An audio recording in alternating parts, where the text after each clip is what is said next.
everyone. My name is Kathleen Spalding from the Gurobi marketing team. Thank you for joining us for this hour-long webinar, Hidden Gems, covering useful features you may not know. There will be time reserved at the end to answer questions. Today, you will be hearing from Dr. Kara Turetsky, Technical Account Manager at Gurobi. Kara holds a Bachelor of Chemical Engineering from University of Delaware and a PhD from the University of Texas at Austin. During her graduate work, she studied dynamic optimization and model-based process control. You will also be hearing from Dr. Rodrigo Fuentes, Technical Account Manager at Gurobi. Rodrigo completed his PhD in Electrical and Computer Engineering at the University of Waterloo, Canada, where he researched work was focused on using different optimization techniques applied to the optimal use of hydro and thermal units. Without further ado, I turn it over to you, Rodrigo. Thank you, Kathleen, and thank you everyone for being with us today. Here's an outline of the presentation.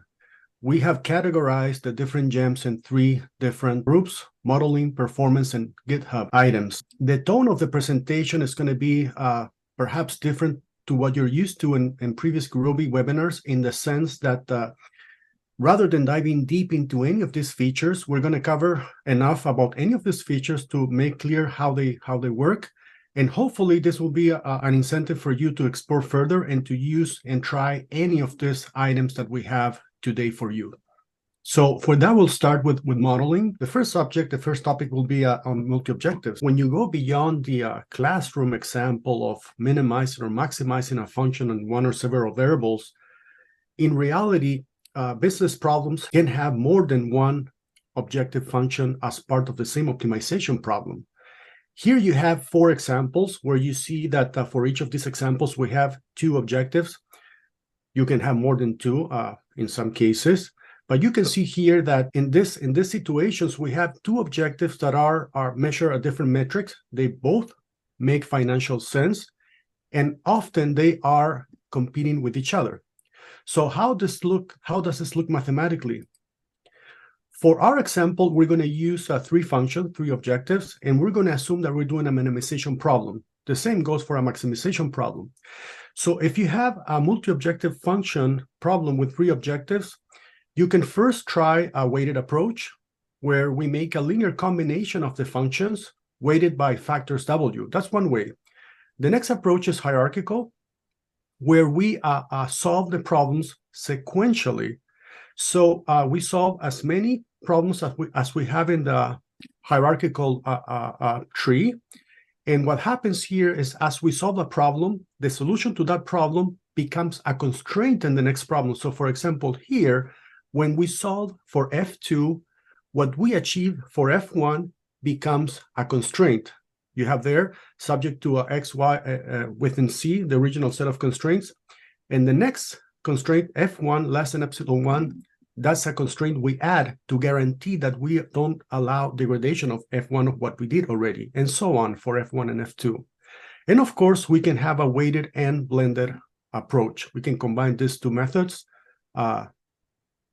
Yes, the weighted and hierarchical approaches for multi-objective.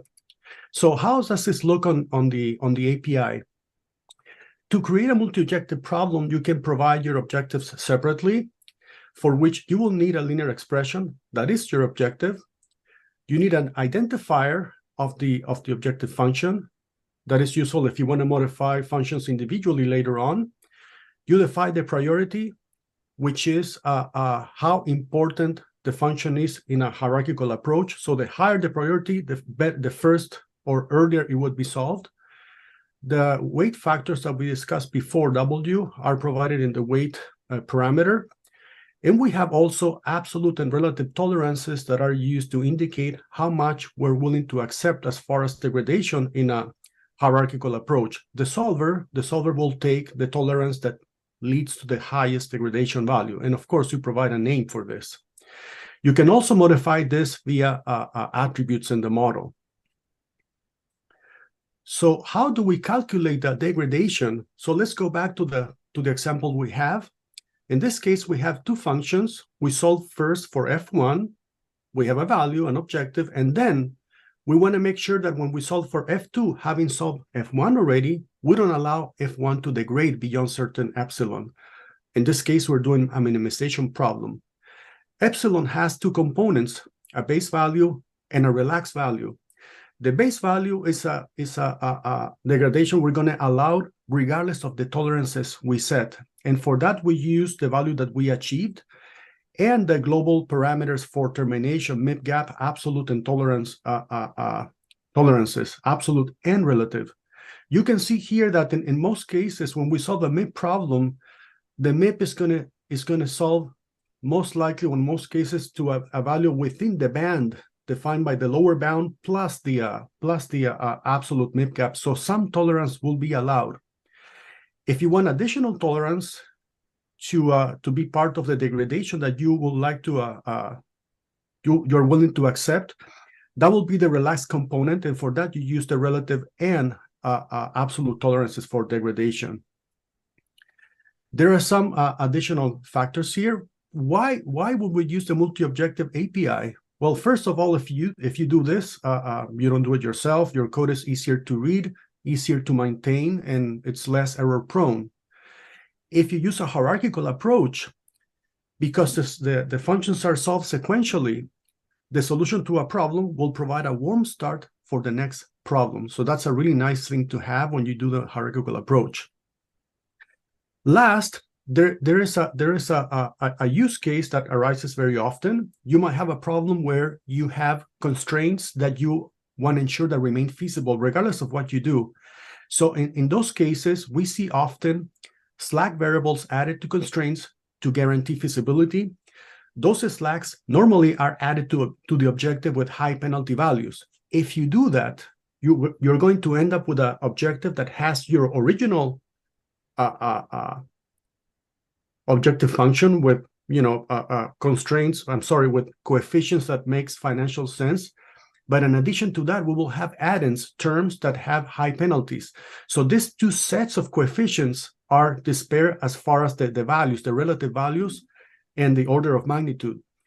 This is a pretty good candidate in which you can separate the objective in two components, two functions, which you can solve with multi-objective, being one of them the original business problem, and the other one is going to be guarantee feasibility. There is API details we need to keep in mind. Multi-objective has a general model sense, which means that all your functions in the multi-objective are going to be either minimization or maximization.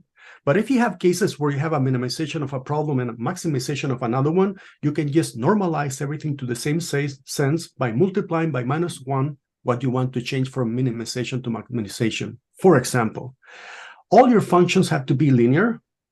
That's the way the API works. But if you have a function, for example, that is quadratic, you can just add a convex constraint to your model, like t greater than your function that is quadratic, and then add t as your objective function to guarantee that you push that objective quadratic to be to minimize it in a multi-objective fashion. If you notice that your multi-objective functions in a hierarchical approach have qualities such that they will benefit from different set of parameters, you can use a multi-objective environment feature of the solver, which allows you to set up different sets of parameters for different objectives in a multi-objective fashion. You have access to callbacks as well. And finally, for multi-objectives, a word of caution, if you have too many objectives, perhaps this is not something we recommend. So rule of thumb, if you have around 10 objectives or more, maybe you need to revise your model. If you have too many objectives in a hierarchical approach, there is essentially going to be not much room left for further optimization on the objectives that you do last. And if you use a weighted approach, you're going to have a pretty wide distribution of coefficients, and that's not going to be good in the terms of numerical properties for the solver to handle. This is a case in which you might want to use precedence constraints or some other way to deal with this situation. So with that, we're going to move on to the next feature, Kara, multi-scenarios. All right, thanks, Rodrigo.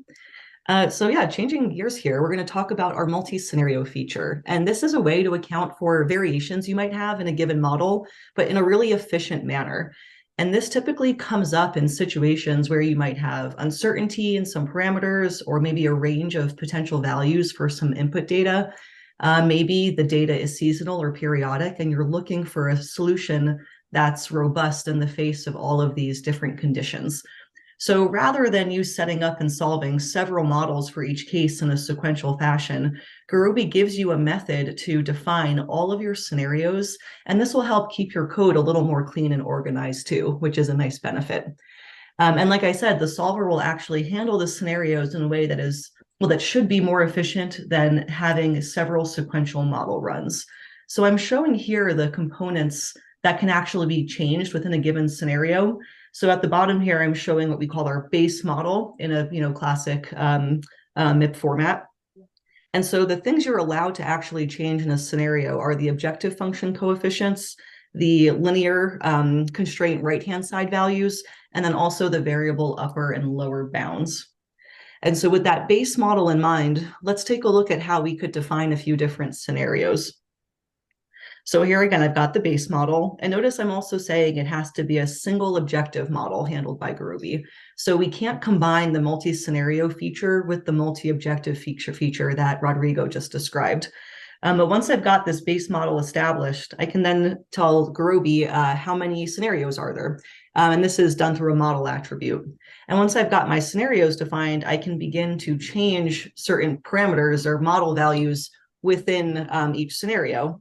So here I'm showing just one example each for the three modifications that we allow. So first we're changing a linear objective coefficient, then the variable bounds, and then a right-hand side value and a constraint. And so once I've got my scenarios defined and I want to optimize this model, Gurobi will actually combine all of the scenarios into a single model. And this will involve the introduction of some extra binary variables to account for each scenario. But this means that, when we're solving all of your scenarios, this is happening in the same branch and bound tree. And so ideally, there will be some computational performance improvements doing it this way compared to if you were solving each model sequentially on your own. And then once the solve is done, you can query the solutions for the individual scenarios.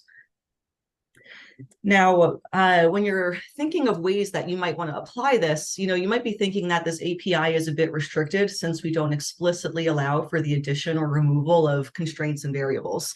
But actually using some clever modeling tricks, it is pretty easy for you to do those things. For example, you might want to remove a variable, and to do that, you could just set the bounds to 0. Similarly, to remove a constraint, you can just set the right-hand side values to plus or minus infinity so that the constraint never becomes active. And so these are some things to keep in mind when actually formulating your multi-scenario cases and trying to account for all the scenarios you need to cover. So with that, we're going to actually hand it back to Rodrigo to talk about another feature of Gurobi. Thank you, Kara. So the nature of our problems, one type of problem are MIP, mixed integer programming problems. These are combinatorial problems that at optimality, you may have more than one solution that satisfies optimality, or you may have more than one solution that is feasible. So there are cases where it's very, very useful to have, in addition to your optimal solution, additional solutions that are also feasible to the problem. For example, you might have a new model. You're trying to make an argument for optimization, and you wanna show how a solution that intuitively makes sense might not be the best solutions if you have access to additional solutions to the problem. Other reasons for this would be, for example, let's say that you have you have developed your mathematical model, you solve it, and then when you have a look at your pool of valid solutions, you realize that some solutions do not make sense and help you devise additional constraints that will prevent those solutions that do not make sense to be part of your solution. On the other side of the coin, you might have a business rule that is pretty cumbersome, pretty difficult to implement mathematically. So you solve your problem, you have a set of solutions, and then at a relatively cheap computational cost relative to the optimization process, you can scan through those solutions that you have, and then you can pick the one that makes more sense.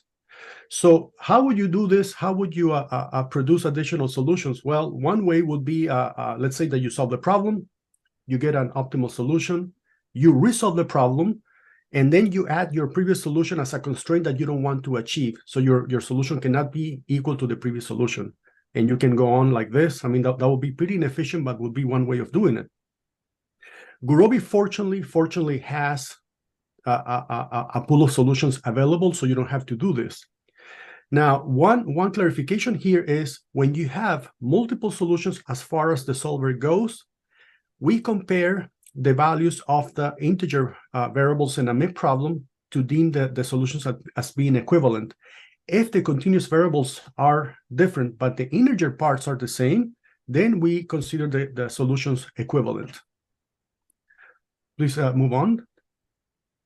So you can control the solution pool available in the solver by 3 parameters.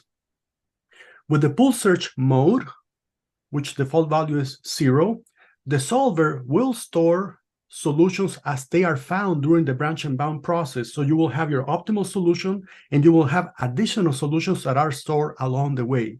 How many solutions? Well, that is the pool solutions parameter. The default of this parameter is 10. So you can adjust that as well if you need more or less solutions.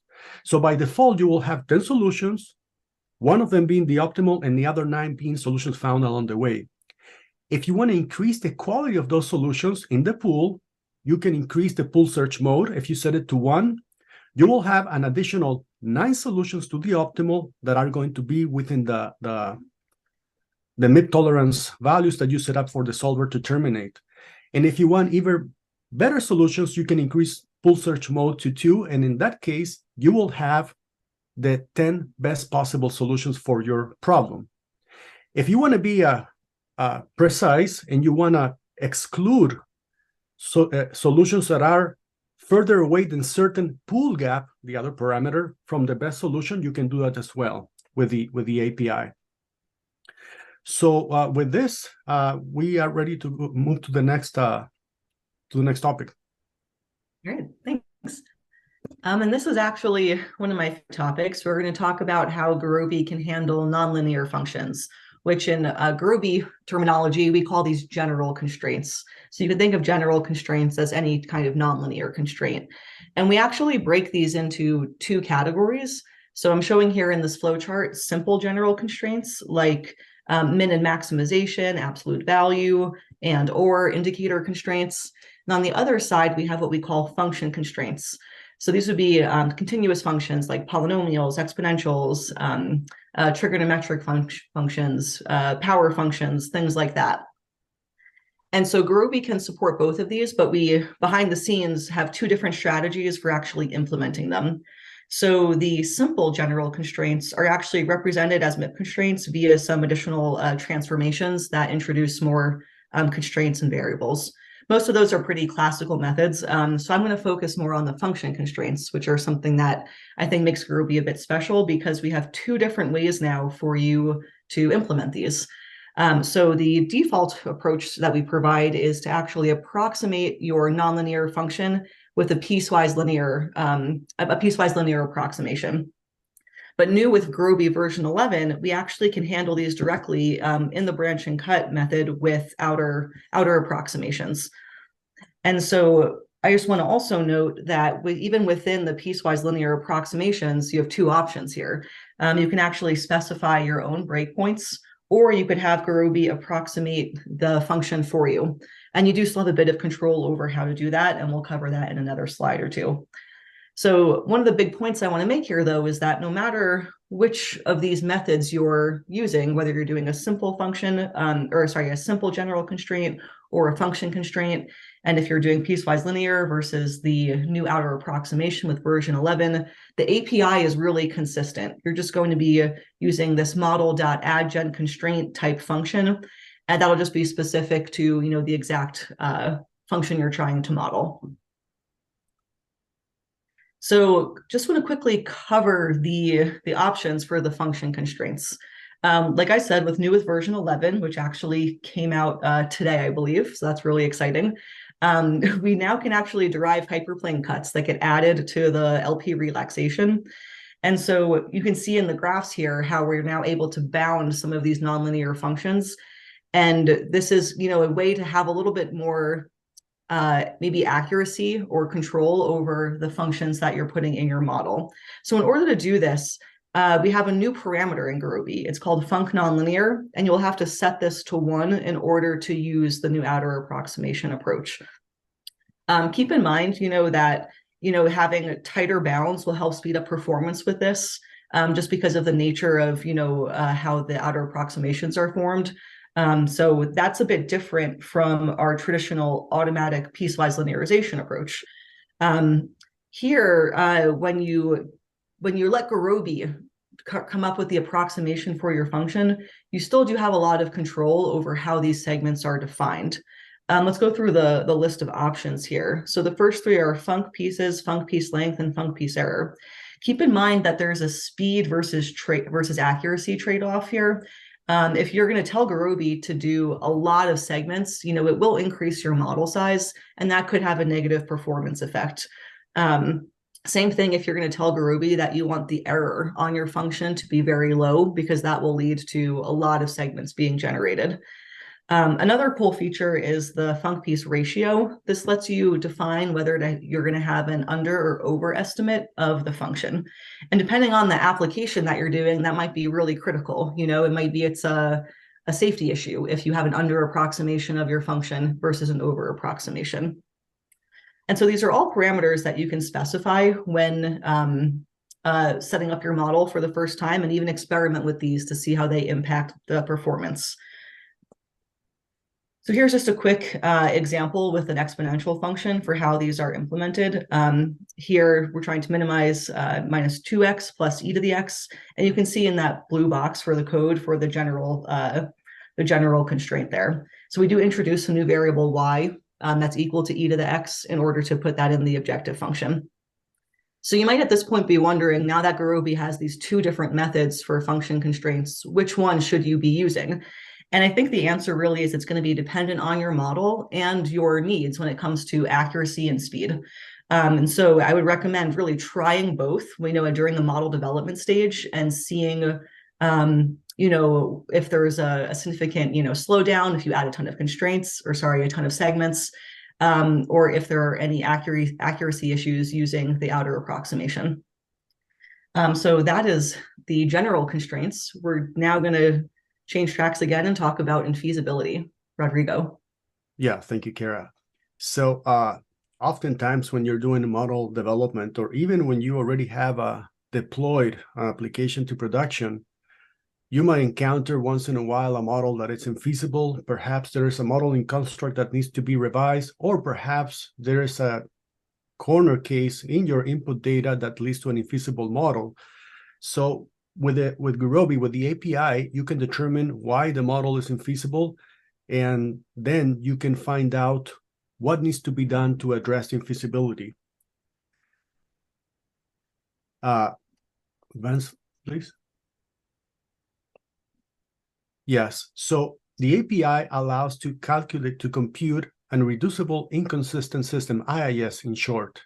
So basically, when an IIS is a minimal system where you take a group of constraints being regular constraints and variable bounds, and from that set, derive a minimal set which is infeasible.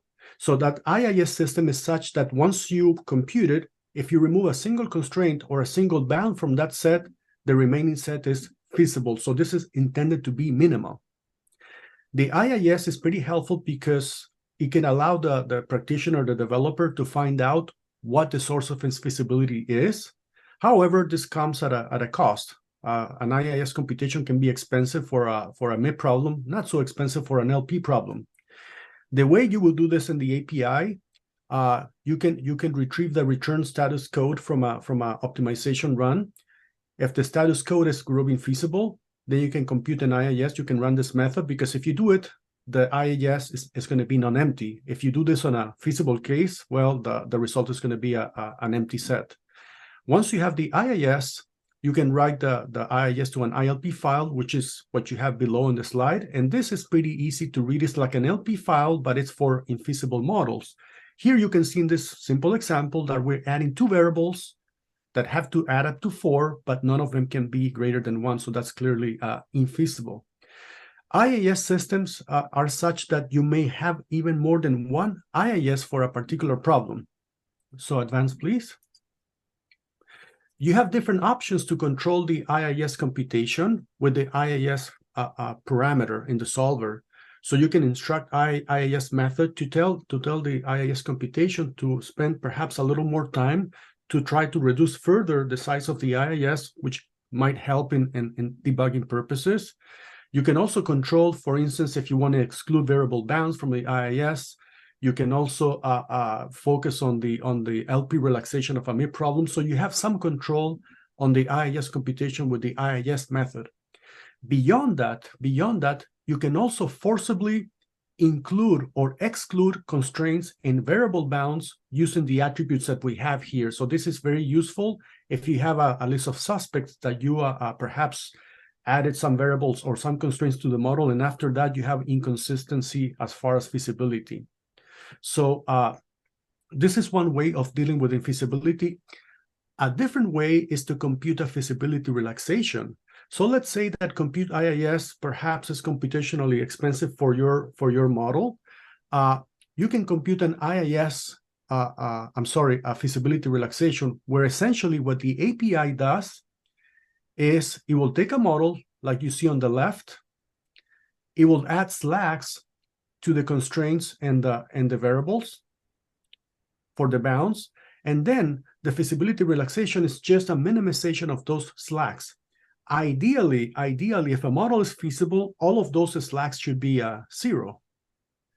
So the goal here is to find which slacks are non-zero and therefore find which are the offending constraints or variable bounds. When you produce a feasibility relaxation, you can decide how to minimize and measure the norm used for those slacks. So you can pick a 0 norm for the number of violations, 1 norm for the sum of the violations, and a 2 norm for the sum of the squares of the violations. So you have a lot of control how you carry the feasibility relaxation depending on your goals. I have to say that the sum of the 1 norm is perhaps the easiest one computationally. So you decide which one works best for you depending on your goals. There are different ways to compute the feasibility relaxation. If you use Python, you could use a simplified fees-relax method that is only available in Python, where you indicate first the relax objective type, which norm you want to use. You can indicate with the mean relax argument whether or not you want to minimize the original function alongside the minimization of slacks only on the space that was used to optimize the slacks. That's computationally more expensive. And you can also include or exclude the variables and the constraints from the feasibility relaxation with the last two Boolean parameters, vrelax and crelax. If you want to have full control on the feasibility relaxation, you can use the fees-relax, which is available in all of our APIs. The first 2 arguments are the same. Vars will allow you to set which variables you want to include in the feasibility relaxation. So it's not like before that we had all or nothing. Here you can be picky and select which variables you want to include and which penalties you want to use for the violations of the lower bound and upper bound. The same goes for the constraints. You can decide which constraints you want to include and what penalty to use for violations with respect to the right-hand side. So with this, we conclude the modeling part of our presentation. We're ready to go to performance. So, Kara. Thanks, Rodrigo. Yeah, so let's talk about now Gurobi features that can help you improve the speed of your model. So we're going to leave modeling behind for the rest of the session here and talk about some performance features. And so the first one I'm going to cover are variable start and variable hints. And so let's take this example I'm showing here where maybe I've got a planning problem with a 6-month schedule and I solve this schedule at the beginning of the year in January, but then in February, I want to redo my schedule. And so there's a lot of really good information here that I can take advantage of. Because I already solved this once, and I don't expect my solution to change too much, that means my previous solution from February through June is a pretty good guess going into this new run for the next 6 months. And so I can actually provide that information to Gurobi, and hopefully with that additional information, Gurobi will find an optimal solution even faster. And so that's the goal here, is to reduce the solve times by providing Gurobi with some additional information. And there are actually 2 different ways that we can provide this information. We have variable start values and also variable hints. And so these are differentiated really by how Gurobi actually uses them throughout the solve. So a variable start will actually help generate an initial solution. A variable start value should be feasible from the beginning, whereas variable hints are actually used to guide the MIP search toward a value that you suspect will be optimal. And so you might be wondering, where else can you get these hint values from? Because I mentioned, values from prior solves, and that's definitely the most common. But this is also a good opportunity to maybe incorporate some maybe heuristics or knowledge you have about the application at hand. If you have a heuristic that maybe gets you a pretty good feasible solution, but it's not optimal, you could still provide that to Gurobi as a start value.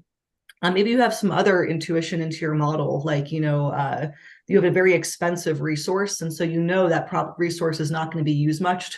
And so you could tell Gurobi through a hint that resource should have a low value in the optimal solution.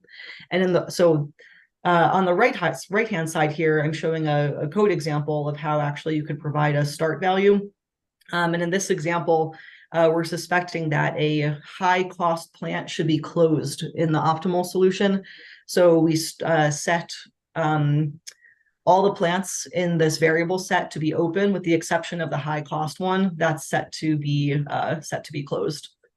And so I hope this gives you some ideas for how you could maybe come up with your own start and hint values. And when you're trying to decide whether to do a start or a hint, you can keep these differences in mind. So like I said, start values will generate an initial integer feasible solution, and then we improve that solution over the course of the MIP search. You can have a partial solution, although I do think that having a complete solution is a bit better to start from. If you have a partial solution, it's definitely worth trying both starts and hints, but you might find that the hints are a little more efficient if you don't have a complete solution. And so, like I also said before, the hints will help guide the MIP search towards these values that you're anticipating. And you can even provide a confidence level for the hints, which is pretty cool. So I think this is definitely something that you could experiment with. When you have an initial guess for your model, definitely try both starts and hints values. I've seen customers do this actually. It's good to experiment and compare the performance because it is such a simple API change. Speaking of API, for the starts and hints, you can do this all through variable attributes. But also for the starts, you can even provide a separate MIP start file. And so we'll now switch to talking about another performance feature. Rodrigo? Thank you. So exploiting, as Kara was talking about, exploiting knowledge that you have on your particular problem can be useful at times. And we try to make that maneuver accessible via the API. So with a partition heuristics, right, the idea is that we want to improve the best solution we know at any point given in time, the incumbent, right? We want to perturb the incumbent, and then we want to solve a new MIP, hoping to improve the solution of the problem. So this is the idea. We have an incumbent vector, right? Then we select a subset of variables from that incumbent that we leave as fixed, and then we solve a sub-MIP. A sub-MIP is just a smaller MIP problem, smaller than the original problem, where we focus on variables that we have not fixed, the ones that are lighter green or lighter color, if you don't have access to a color display. So how do we decide which variables are fixed? Well, the solver has a heuristic that perhaps you guys have used when you solve MIP problems, called RINST, Relaxed Induced Neighborhood Search. Here, what we do is we fix the variables, which values are the same as in the incumbent. So we have an incumbent solution. We're doing the branch and bound. We solve a node LP relaxation. When we solve such relaxation, we fix the variables in the relaxations that are equal to the incumbent, and the remaining variables we allow to be used for optimization, to be free to be optimized on. That will be the submip. Another approach, and what I'm going to describe here, is called a partition heuristic, where you can decide how to partition the set of variables of your problem, exploiting knowledge that you have. So partition heuristic is useful and can be useful in cases where your problem has a natural relationship between variables that it's amenable to partitioning. Here we have 3 examples. I'm going to cover perhaps the second one. If you have a set of warehouses, right, and you are considering opening facilities related to those warehouses, some facilities are not going to make sense to be open in a warehouse that is far away. So facilities to be open are going to map to a given warehouse. If we have several warehouses and several facilities, there is a natural grouping that will go from a particular warehouse and a subset of facilities. This can define different sets of variables that we might want to do optimization on, or at least solve a submip. So here what you can do is the variables in the solver via the API, you have access to an attribute, to a variable attribute called partition. With this attribute, you can define which set you want the variable to belong to if using this heuristic. So for example, let's say that you have a set of variables, and for some variables, you set this attribute to 10. For another set, you set this attribute to 20.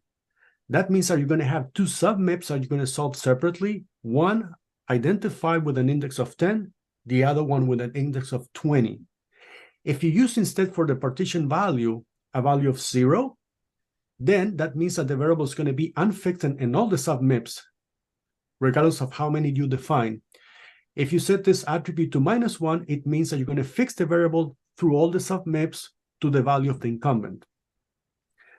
When you do this heuristic, you can choose where in the overall optimization process you do it. You know, at the beginning, you solve a root node relaxation. You can do it before that. You can do it at the start, after you do the node relaxation, and before you add cuts, you can do it at that point. You can also do it at the end when you're done adding cuts to the problem. You can do it during the branch and bound process, and you can also do it at the end.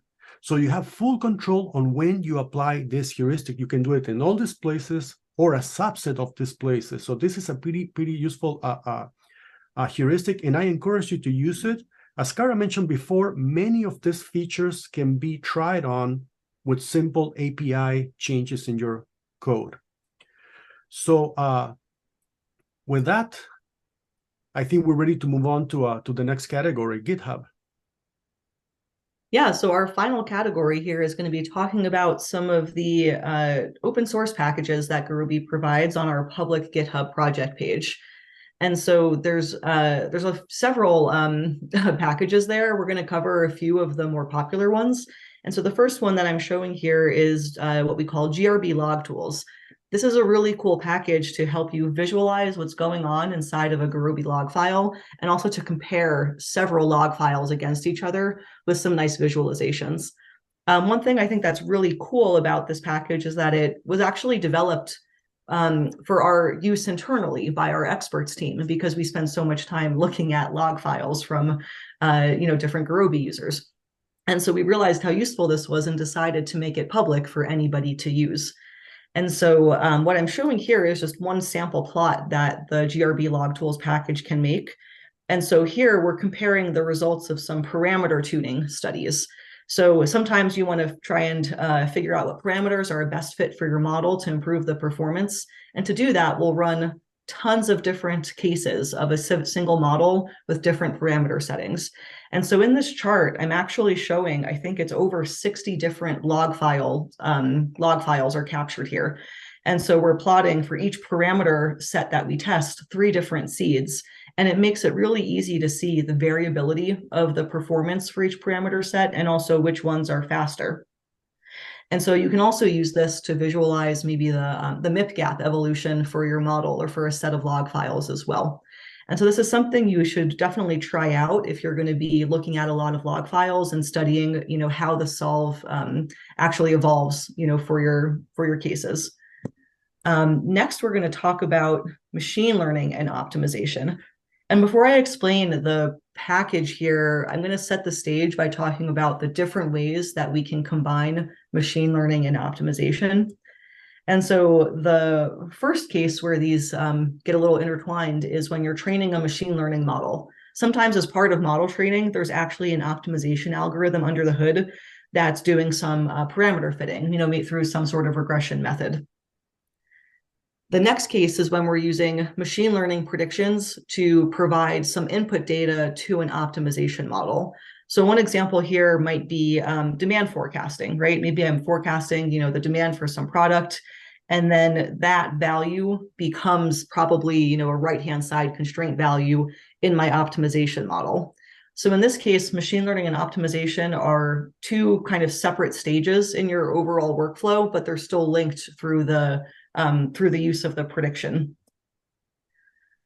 Now, what happens if that demand forecast prediction actually is a function of price of that product? And maybe I'm also trying to optimize price in order to maximize the demand for the product and therefore sales.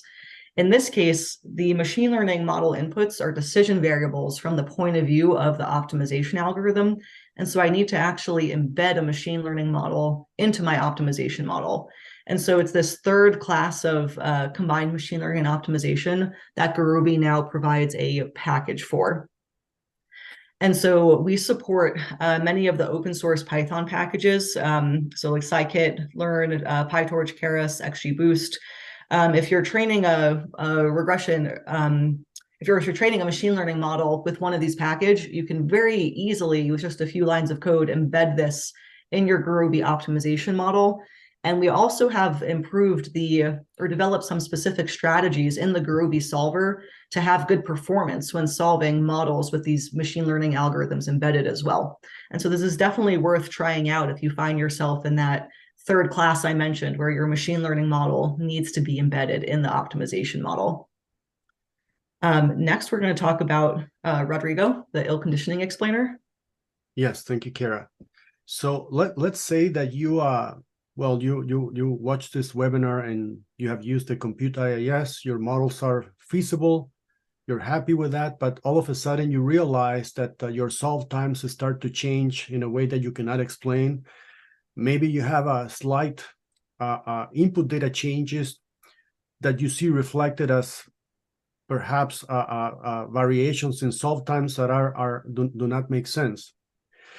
There are cases where if you solve a linear programming problem, or when you solve the LP relaxation of your problem, you realize that the condition number of your basis matrix is bad. With the solver, you can extract, you can produce the kappa value, which is a measure essentially of how the close a matrix is to a singularity, how difficult it is to invert a matrix. So if you have a problem for which the basis matrix has a bad condition number, that makes the solution of the problem harder. And this package aims to identify sources of numerical instability. So you have a couple of methods available, kappa explain and angle explain, and essentially what this does is it will return which constraints are leading to this situation, as you can see on the right. On the right, you can see two constraints that are almost parallel with each other, right? And that, of course, creates some numerical challenges in the solver because of the finer precision arithmetic that we use. So you can focus on a set of constraints like we have on the right-hand side, or on pairs of constraints. And these are rows or columns that you can choose to do this with. In addition to what you see here, this package also has a convert to fractions method that it will allow you to take, for example, a fraction with a long decimal place and hopefully convert that to a fraction that you can use in your code, and perhaps use coefficients that are more friendly to the numerics of the problem. This package also has a matrix bitmap that can allow you to visualize sparsity patterns on your matrices. So this is a really nice module to try. Next, we have Gurobi Pandas, which is another powerful module that we have developed in collaboration with external users. And essentially what this does is we see a lot of needs where data is consuming to our Gurobi Pi module to build a model using Pandas data frames, either from Excel sheets, flat files, database. Pandas is used quite a lot.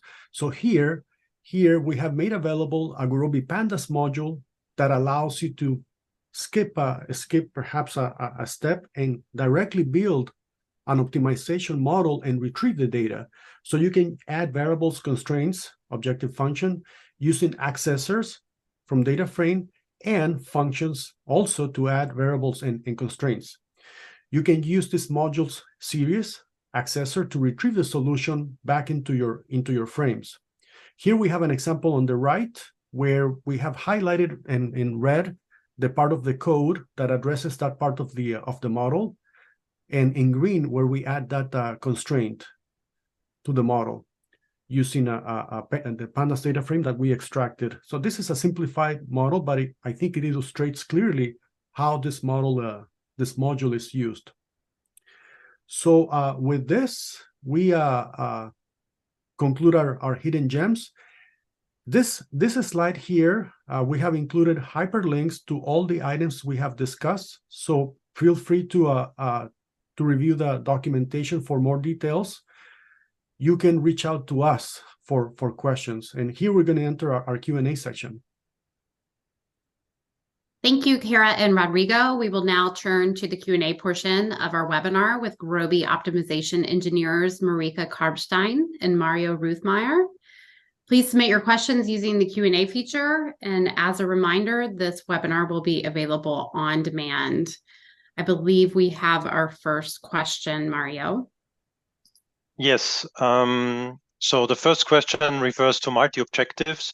And the question is, how can we determine the weight for the weighted objective? Okay.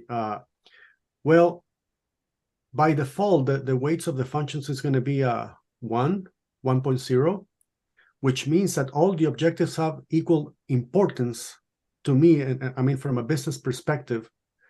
So you will determine the weights depending on how important an objective is. The one that you feel that is more important to achieve will have a higher weight than the one that is less important to achieve. And this usually involves a trial and error process that involves, one, making sure that for the weights that you select, you get the desired result. But also you have to keep in mind that pretty wide ranges of weights can lead to some numerical challenges in the solver. And that's why if you encounter any of this, perhaps a hierarchical approach could be more desirable. I don't know if our experts want to add anything to this, Mario or Marika.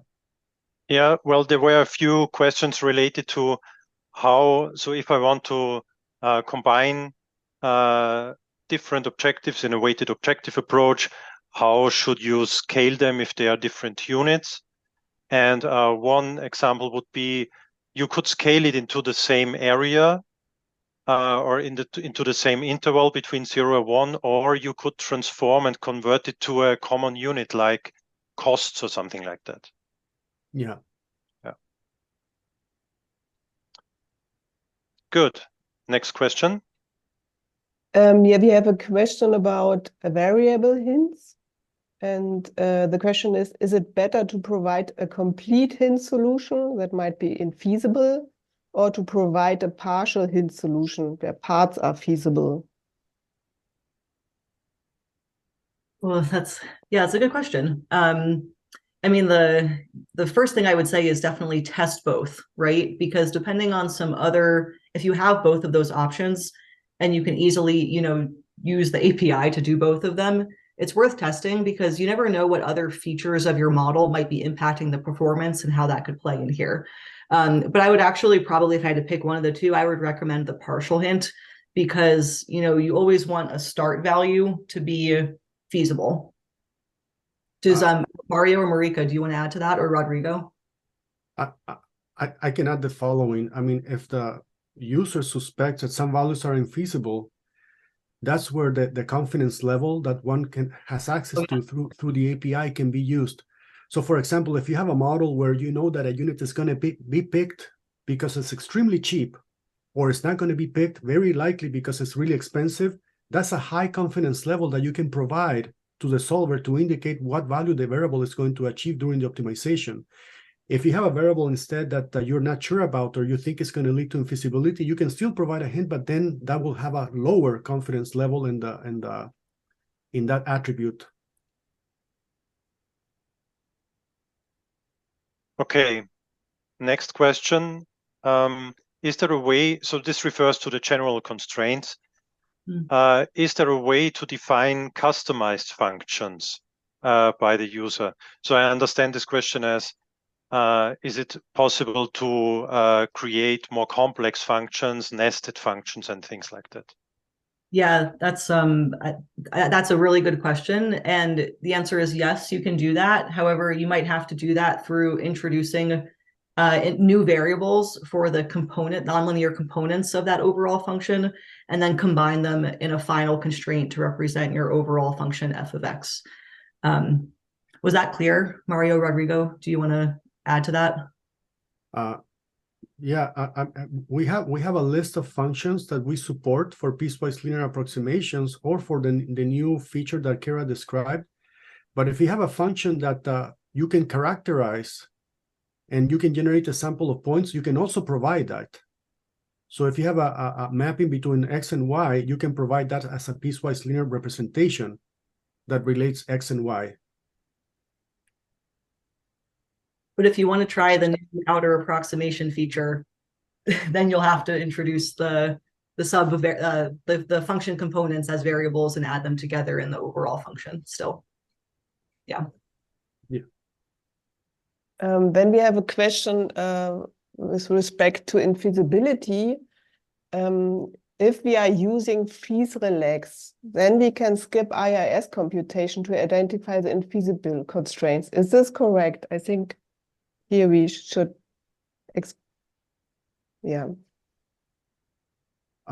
so maybe you can tell again the difference between fees relax and the IIS computation. Yeah, well, compute IIS is based on a different algorithm to compute the IIS. Fees relax is just a different optimization problem where we are saving the user the need to add slacks to the variables bounds and the constraints. And that's just another problem that we solve, where we minimize the norm. So there are different algorithms to solve the compute IIS and the fees relax. We included fees relax because it could be an alternative in cases where the compute IIS is perhaps expensive to compute, and maybe the feasibility relaxation is cheaper, is faster, and essentially will return slacks on the constraints and or variables that are leading to the infeasibility. I don't know, Mario, if you want to talk about this and compute IIS, perhaps in the algorithm. Well, actually, I just one thing to add, they're not prerequisites. You don't have to do compute IIS in order to do fees relax, or vice versa. I think, maybe the way we presented it, because we did IIS first, that's how we presented it. You don't have to do that before running fees relax. Right. Yes, they are just two different ways to analyze your infeasibilities of the model. Yeah. Next question. This is related to MIP start. Is there a limit to the number of start points that can be used? And do you have any advice when providing a start value will slow down the solver? In terms of the number of start points, you can have multiple starts for a model. You could provide multiple start files, which is actually a difference from variable hints. You can only provide one hint at a time for any variable. So that's the first part of the question, I think. And the second part was advice when providing a start value when that could slow down the solver. If your start value is worse than the guess that Gurobi would have come up with our default, algorithms to, find an initial feasible starting point, that might happen. And so I think, that's the comparison here is your start better than what Gurobi would do by default? Mario, do you want to add to that? Yes. To the first point, if you want to provide multiple MIP starts, so if all of those MIP starts are complete solutions, then Gurobi will just keep the best one with respect to the objective function. If you provide multiple partial MIP starts, then Gurobi tries to complete all of them for the limited amount of time, and then again will keep the best one. To the second part, yes, as Kara already said, well, if you provide a starting solution, you will follow a different solution path in the solver. And different solution paths can lead to different runtimes. So yeah, it will, of course, give you an optimal solution if it can find one in reasonable time, but the runtime can be very different just because it's a different solution path. That's it. Okay, then I maybe have a quick question. Is a multiple scenario analysis feature supported in Gurobi Pandas?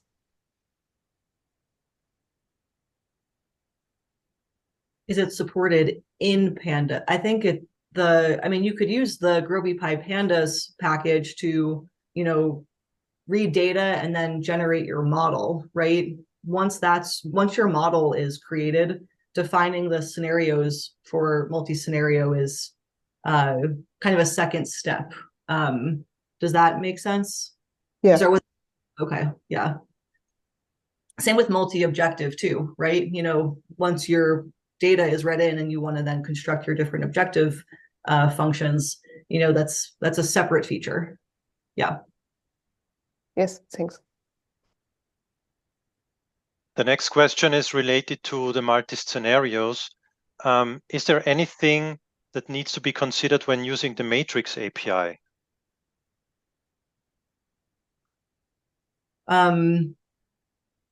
Like what it would be considered? I'm not sure. Are there any specialties? So I'm not aware of any, but maybe I'm missing something. We can, we can double check on that one, and we can email whoever asked the question if there's anything we think of that, you need to be aware of. But off the top of my head, I can't think of anything. Me either.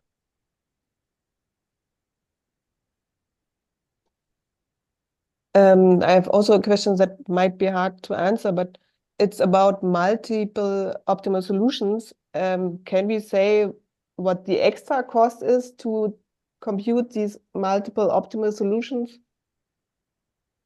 Yeah, this is something that you can experiment with, but essentially, if you use the pool search mode set to 1 or 2, you will notice in the log that additional computations are done compared to if you leave the pool search mode to the default value of 0, because more nodes in the branching boundary need to be explored to guarantee that the further solutions that we include in the pool are within a tolerance or are the best solutions to the size of the pool.